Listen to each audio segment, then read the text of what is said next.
जी, क्या आपको लगता है, ये समझ आता है कि कल ही मना करते हैं वो, आज उसी मंच पर शरद पवार की तस्वीर नजर आती है, उन्हीं के खिलाफ वो गरजते हैं, कहते हैं कि भैया अब रिटायरमेंट का टाइम आ गया, अब आप साइड में बैठिए, और खुद को ये भी बता दिया कि दरअसल किस तरह से जैसे मुझे विलन दिखाने की कोशिश की गई थी, जबकि ऐसा नहीं था। शरद पवार जी की हामी थी उसमें, शरद पवार का आशीर्वाद था उस वक्त जब उनको दरअसल विलन बनाने की कोशिश की गई थी पहली बार में।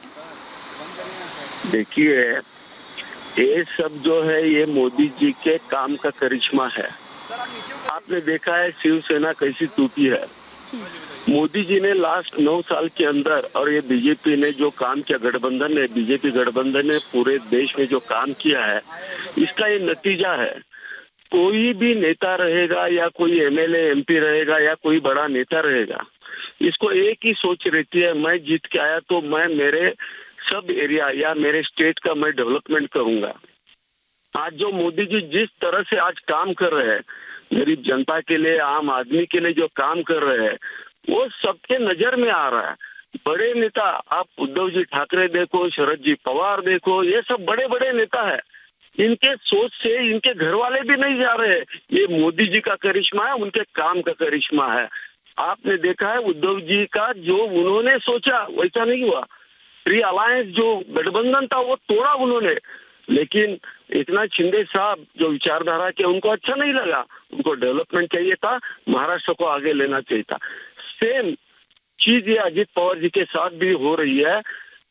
अजित पवार जी भी ये चाहते थे कि महाराष्ट्र डेवलप होना चाहिए, देश आगे बढ़ना चाहिए। नेशनल इंटरनेशनल लेवल पे जो आज मोदी जी काम कर रहे हैं, ये सब पूरी दुनिया देख रही है, पूरी जनता देख रही है। और इसके वजह से आज जो निर्णय लिया, अपने चाचा के खिलाफ निर्णय लेना, ये बहुत बड़ी बात होती है। इतने साल घर में रहना है, सब प्यार रहता है, अटैचमेंट रहता है। मोदी जी का काम देख के इनको भी पता चला है कि भाई हमको भी इनके साथ जाना चाहिए, हमारे जो राज्य है उसको आगे लेके जाना चाहिए, आम आदमी का भला होना चाहिए। आज इरिगेशन के बड़े बड़े प्रोजेक्ट महाराष्ट्र में आगे चल रहे हैं, जो किसको नहीं हो रहे थे। तो इसके वजह से जो भी आपके सामने नतीजा आ रहे हैं महाराष्ट्र के, आज देख रहे हैं, पूरे इंडिया में दिखाई देगा। किसी भी पार्टी का नेता रहेगा वो बीजेपी को ही जोड़ेगा और मोदी जी को ही जोड़ेगा।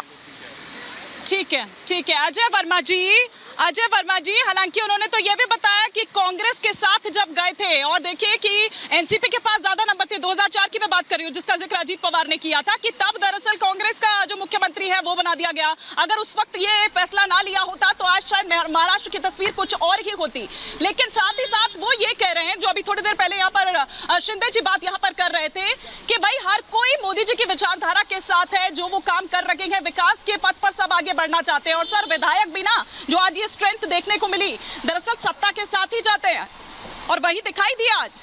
देखिए 26, उन्होंने कहा ना कि पद होगा तभी तो काम करिएगा, वरना कैसे करिएगा। मानी जी 26 जून को जब महाराष्ट्र मध्य प्रदेश में एक मीटिंग में साहब कह रहे थे, मित्रों बैंक घोटाला और सोसाइटी घोटाले में 70,000 करोड़ रुपए, तो पूरे देश को उसी दिन पता लग गया था कि महाराष्ट्र में कुछ उलट पलट होने वाला है। और वहाँ पर पहुँच गए वो चीज़, 3 नाम ईडी पोर्टल पे थे, वो पहुँच गए, वो हो गया। चलिए, तो इनका इंटरनल मामला है, ये क्या करेंगे, कैसे करेंगे।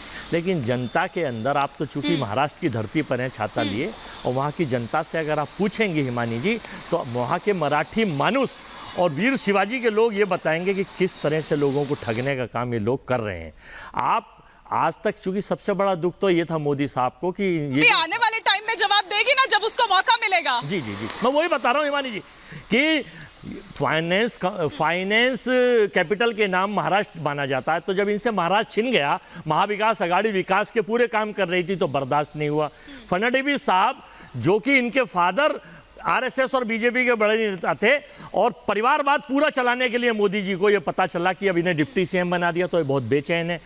7 दिन बाद जो मुझे पता चला है, मेरे सूत्र बताते हैं, 7 दिन बाद परिवर्तन हो जाएगा और फडणवीस साहब दोबारा सीएम हो जाएंगे, ऐसी संभावना है 99%। अजीत डिप्टी सीएम हो जाएंगे, और जो शिवसेना के शिंदे साहब हैं, वो कहीं ना घर के रहेंगे ना घाट के रहेंगे।